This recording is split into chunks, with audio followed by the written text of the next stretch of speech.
নগরীর এক প্রান্ত মতিঝিলের শাপলা চত্বর থেকে আমাদের গন্তব্য অন্য প্রান্তে গাবতলী বাস টার্মিনাল। ঘড়ির কাঁটায় সময় সকাল 11টা।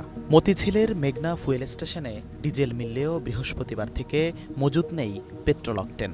খানিকটা দূরত্বে রহমান ফিলিং স্টেশনেরও একই দশা। বন্ধ থাকা পাম্পটিতে অলস সময় কাটছে কর্মচারীদের। এদিকে তেল ফুরিয়ে খালি ট্যাঙ্ক নিয়ে গত রাত থেকে অপেক্ষা বাইকারদের। রাত্র 12টা বাজে এখানে এসে যে দাঁড়াইছে এই পর্যন্ত এখন পর্যন্ত এখানে দাঁড়ানো, বলছিল যে সকালে তেল দিবে। কোথাও তেল পাইতেছি না, সবাই বলতেছে একটু দিচ্ছি, একটু পরে 2টার দিকে 3টার দিকে।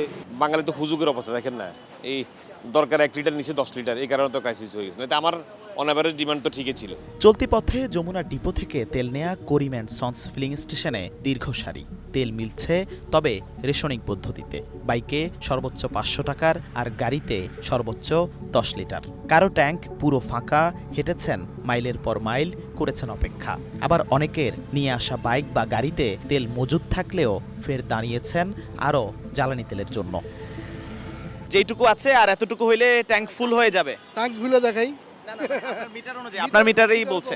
আপনি খুলে দেখি কতটা আছে। হ্যাঁ, 1 লিটার মতো আছে। 4 দাগ ছিল, প্রায় 400-500 টাকা ছিল। 1-150 সম্ভবত এরকমই, 3 দাগ না 2 দাগ ছিল, মিটারটা নষ্ট।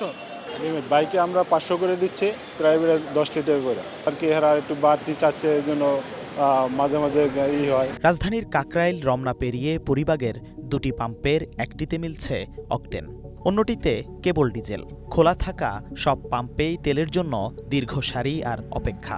বেশিরভাগ পাম্প কর্তৃপক্ষের দাবি, রাষ্ট্রায়ত্ত প্রতিষ্ঠান পদ্মা, মেঘনা কিংবা যমুনার ডিপো থেকে বিক্রির জন্য তেল পাচ্ছেন আগের তুলনায় অর্ধেকেরও কম। ডিপোতে কম আসছে, অর্ধেকের অর্ধেক আগের তুলনায় এখন একটু কম দিচ্ছে। শতাংশ বলতে 60%, হয়তো 70% এরকম দিত। আমাদের প্রতিদিন সেল হইতো 3035 লিটার তেল সেল হইতো। এখন তো অন্যান্য পাম্পে তেল নাই, বিধায় আমাদের অনেক চাপ। বোতল নিয়ে যেহেতু তেল নিতে আসে, তো বোঝা যায় বোতল ভর্তি করে তারা বাসা নিয়ে মজুত করে। দেখছো তো ভাই ওদের ঘটনা। রাজধানীর আসাদ গেটের প্রধান সড়কটির প্রায় অর্ধেক দখল করে কয়েক কিলোমিটার লম্বা এই সারি। বাইক আর গাড়িগুলো অপেক্ষা করছে তালুকদার ফিলিং স্টেশন থেকে তেল নেয়ার জন্য।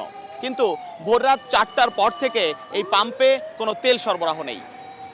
লরি গিয়েছে ডিপোতে, তবে এখনো এসে পৌঁছায়নি। মিরপুর দারুসালাম হয়ে গাবতলী সড়কের পাশের বেশিরভাগ পাম্প জ্বালানি তেলের সংকটে বন্ধ। কেউ কেউ পে অর্ডার হাতে লরি পাঠিয়েছেন ডিপোতে। তেল পেলে শুরু হবে খুচরা পর্যায়ে বিক্রি। সময় গড়িয়ে বিকাল 4টা। পথিমধ্যে মোট 23টি ফিলিং স্টেশনে গিয়েছি আমরা। তেল সরবরাহ না থাকায় বিক্রি বন্ধ আছে 12টিতে, যা মোট পাম্পের প্রায় 50%-এরও বেশি। জিহাদুল ইসলাম, ওয়ান নিউজ, ঢাকা।